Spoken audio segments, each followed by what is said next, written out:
Welcome to the Salmon Runs YouTube. Enjoy the video.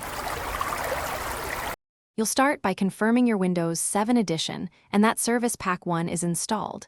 This matters because many modern features require it. Once done, create or sign into a Microsoft account so you can access app purchases and sync settings. Make a quick backup of essential files before proceeding. This protects your data if you choose to upgrade.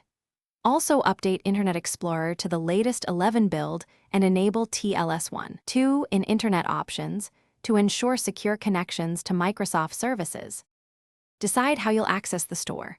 Upgrade to Windows 10 for native Microsoft Store support, or use the Microsoft Store website through Chrome or Edge on Windows 7 for some downloads. If you upgrade, follow Microsoft's Upgrade Assistant and let it move settings and apps.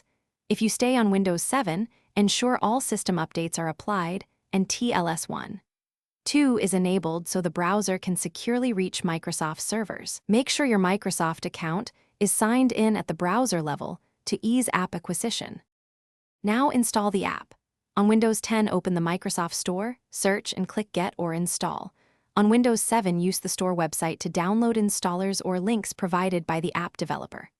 After installation, restart and update device drivers if needed for the app to run smoothly. If something goes wrong, first verify system date and time, confirm TLS1.